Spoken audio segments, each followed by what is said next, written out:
Spring has arrived, the nests are filled, mother birds waiting patiently for hatching eggs, where soon there'll be no time to rest.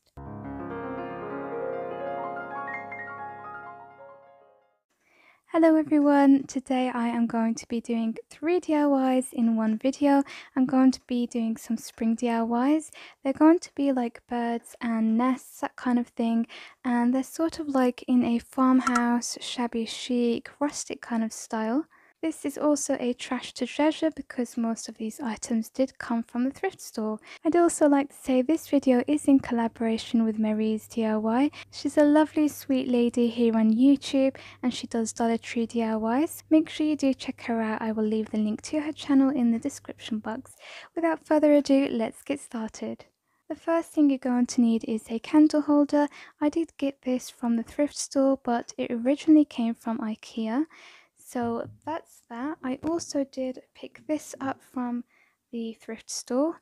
I really love this. I got this last year and I knew I was going to use it. So I'm going to be covering this wooden bit here because I don't like that. So first up, my cocoa liner is going to come to the rescue.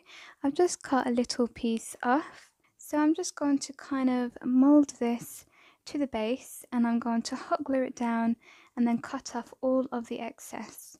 So I'm just going to keep doing that until the whole of the base is covered as much as possible. And look at how good it looks now. We're not even done with it yet.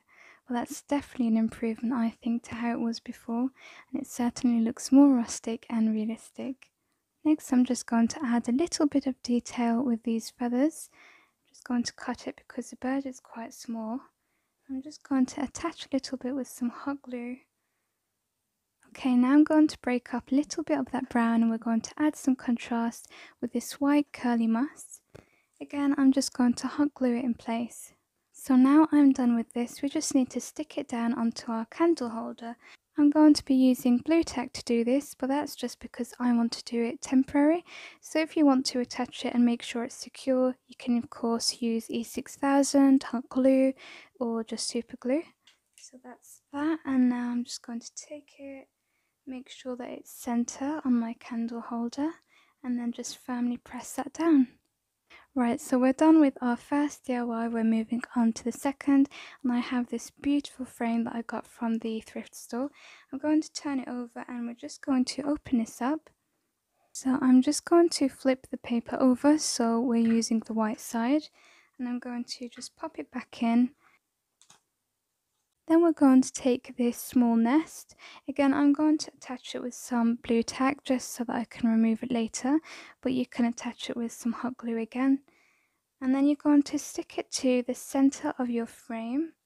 Then you're going to take some eggs. So I have this pack of speckled eggs here.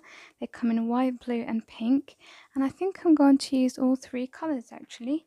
So I'm going to take my hot glue. Really simple, quick, easy DIYs. We're just going to stick that down onto your nest and then do the same for all the other eggs. And as simple as that, the second DIY is now done, so let's move on to the third and final one. I picked this up at the thrift store. It is a photo frame, but I really do love the birds on there. And I have gone onto Google and I just typed up vintage music sheet. So I came up with this. So I just printed that on card. I also used a word generator on Google for some vintage font and I typed up nest. So I just made sure that I got it to the right size. Hopefully it is. I did have to print it out twice. So I'm just going to cut these. We're going to start with this. So I'm just placing this down so that I can outline it with a pencil. So I get the correct measurement and then I'm going to cut it out and fit it inside. So I fitted that inside and I hot glued it down, and now I am cutting out my nest. I'm going to cut it in blocks per letter. I'm going to add some detailing to my letters with some brown ink, just to give it that aged look. You can also do this with some coffee or a tea bag. Again, I have printed these on card. It does make it easier because it's not as flimsy to work with if it was paper. So I'm just doing all of the letters, putting it down onto my ink pad and then just tapping the behind. Now you can use a glue stick for this or any type of glue that you like, but I'm going to again just use some blue tack. And this is actually easier for what I'm about to do right now because I can just maneuver it easier. So it's not actually just permanently stuck down. And I think to make it look a bit more interesting, I'm not going to stick it down in one line. I think I'm going to just place the E a little bit down here. So I'm going to carry that on, so the S will go up and then the T will come down.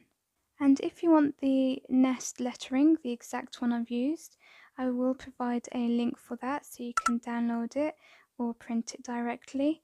So that will be in the description box if you want it. And this is the final DIY completed, so let's have a look how they all come together. And here's all 3 DIYs completed. I think they look so nice together. I wanted to do 3 quick and easy DIYs in one for spring, just to help everybody out so that they can follow along and get something done for their homes. Leave me a thumbs up and make sure you subscribe to my channel if you enjoyed these ideas. Let me hear from you in the comments below. Thank you so much for watching. Bye!